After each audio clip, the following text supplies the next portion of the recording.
Ja, to smo na kmetiji v Stržišču.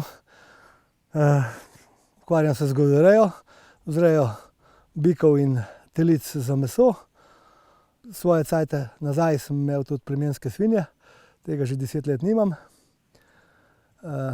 Tam imamo, letno zrodimo tam okoli 60 do 70 glav, prodamo, včasih več, lansko leto je bilo malo več, kakšno leto malo manj, pač odvisno, kako pridijo turnusi. Roman Žvegdič na tem naslovu živi že vse svoje življenje, kmetijo pa je prevzel pred 25 leti. Takole krmimo naše živali, to so naši bikci, miks, futra. Kot gospodar hribovske živinorejske kmetije pozna razmere v kmetijstvu. Razmere v kmetijstvu poznam dobro, ne. Poznam vse te težave, saj sem do zdaj bil tako imenovani kmečki sindikalist, ne. Bil sem 2 mandata, 8 let predsednik, 2 mandata že podpredsednik prej, 1 mandat pred predsednikom, en pa že zdaj drugi mandat. Tako da zadeve poznam, ne. Kar se tiče pa zdaj te nove funkcije, ne, same službe, kako delujejo in na ta način, ne, pa v globalu ja, v detalje pa še ne, to me pa še čaka. Največje težave slovenskega kmeta so nizke odkupne cene in velike birokratske ovire.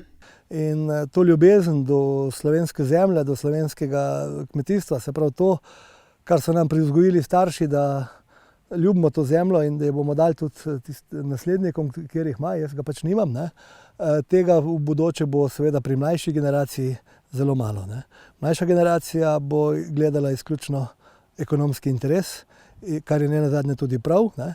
Nam na položajih, na tej funkciji je pa položena odgovornost, da jim pogoje kmetovanja, zmanjšanje birokratskih ovir in tudi zvišanje tega, bom rekel, zboljšanje ekonomskega položaja pa omogočimo. To bo najlažje z večjo organiziranostjo, spoštovanjem, zaupanjem ter s poštenim in trdim delom, pa tudi sodelovanjem tako z nevladnimi organizacijami kot s poslovnimi subjekti, dodaja sogovornik. Mi moramo tukaj vzpostaviti en tako pametno verigo ali mrežo, kakor kdo hoče slišati, ne. Po drugi strani pa seveda tisto, kar lahko država naredi, od nje zahtevati, to je pa popolna sledljivost kmetijskih pridelkov ali pa živil, od kupca do tistega, ki je zadevo pridelal, se pravi na vsakem računu, ki ga bo nekdo dobil, bo morala biti od kje in kako, na kakšen način, da se pozna, da potem lahko kontrolne službe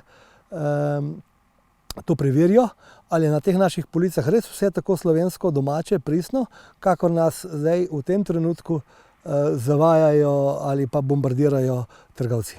Vsa hrana, ki pride na trgovske police, mora biti zdrava in neoporečna, poudarja Žvegdič, ki je 4-letno funkcijo predsednika zbornice nastopil 2. novembra.